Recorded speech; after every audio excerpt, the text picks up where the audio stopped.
Today, I watched a pigeon commit suicide. I mean, he really stayed up there contemplating for like 10 or 15 minutes. I was waiting in line for a sandwich, so I didn't have much else to do but stand and watch. The thing about eliminating your own map via a tall city building if you're a pigeon is that the rescue team doesn't have to shout with one of those bullhorns from the ground level to try to talk some sense into you.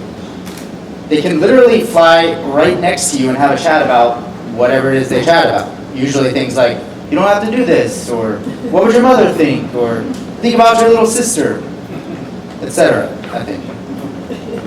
You can even have your friends fly up there and bring you a few beers. Watch the game together through some guy's window who's probably also having a few beers.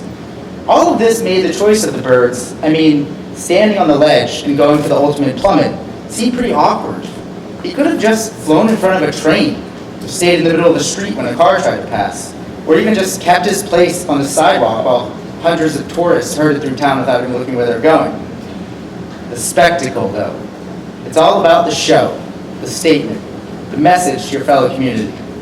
I still don't know why he chose the old-fashioned face-first dive. The thing was strange to watch, notwithstanding that this pigeon had made up his mind that it was over. You see a pigeon fall, and it's like he could just save himself at any moment by just flying away. So I was standing there, expecting a spectacular recovery, one all his friends would be proud of. But nothing, just dump. The bird must have really been fed up to go out like that and all. But the way it looked, that was the most intriguing part. Falling with a blatant disregard for the law of conservation of angular momentum. The bird stood up there, perched right, kind of walking back and forth, bobbing his head, looking at something on the roof, looking up, looking back down, sort of sizing up his options, I guess. So then the moment came. He's all in. No escape. Actually, here's another fascinating thing. For a bird, the ledge does not equal the point of no return, does it?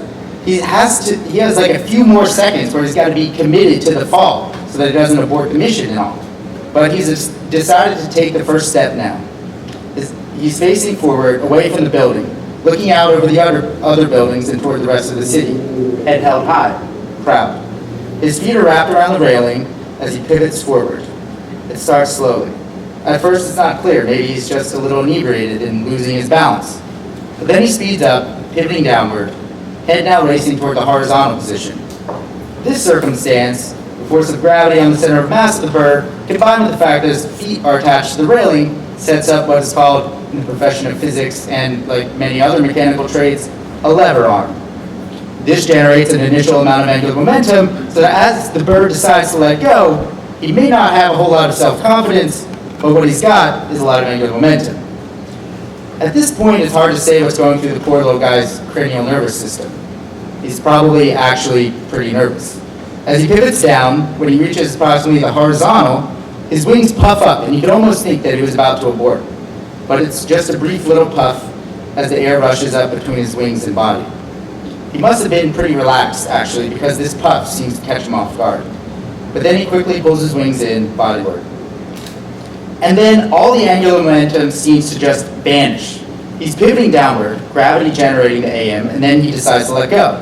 Then the puff thing happens. Now the sucker's really falling, not attached to anything. Hundreds of years of physical intuition would tell you that this bird should keep rotating, head over heels, if you will, while he falls. So that the good old angular momentum vector doesn't change, because now that he's let go, the lever arm is gone. Rotational and translational motion decoupling is what should happen here. But what really happened was when his head finally reached maximum downward position, all rotational motion stopped, and this poor guy was swan diving like a bullet, directly for the pavement, which I guess he didn't really see, given the position of his eyes and all.